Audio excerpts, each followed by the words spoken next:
Alright guys, so how many of you have heard of JavaScript? Anyone? Heard of it, but I don't know what it Yeah, is. alright. So you guys have covered HTML and CSS.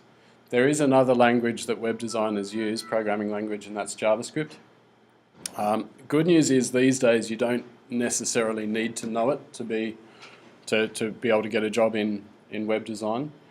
However, it's good to be able to make use of other people's JavaScript code when we're putting websites together. So what we're doing today, you've probably seen these sorts of things on the internet before.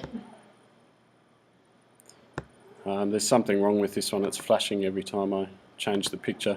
But interactive image gallery, and the code that we're using, the JavaScript, makes this fade effect occur and gives us this sliding interactivity.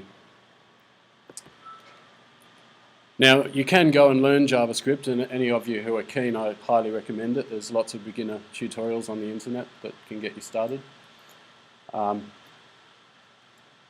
for today we'll just look at using someone else's code and bringing it in. So the files you need, I've put them on Moodle and they're also on T drive. This is the tutorial here. For those of you who missed last week, make sure you do this. Come on. Okay, so if you haven't done this tutorial, make sure you do that, because that's going to go towards your assessment task, and the one you're doing today also goes towards your assessment task.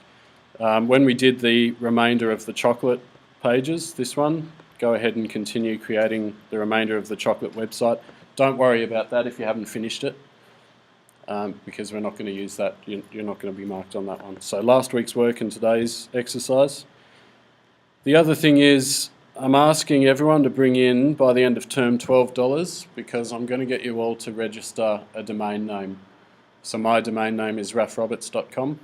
You can have a think about what you want to make your own. And for $12, that will cover I'll cover the hosting, but that'll cover your domain name for a year. So you'll have a website online for a year, which will be good next year when you go for work. You can say, please check out my website. Good thing about web is you've got a lot of real estate to sell yourself. Unlike a cover letter for if you're applying for a job, you don't really want to take up too much space. But if you can get people to go and view your website, yes, you've got space to sell yourself. And when you do your websites, your major project for the year is going to be to create your online portfolio, and I'm going to be getting you to create an interactive gallery much like this. Alright? So what you learn today, you will actually be using for future projects, so it's good stuff to learn. Any questions?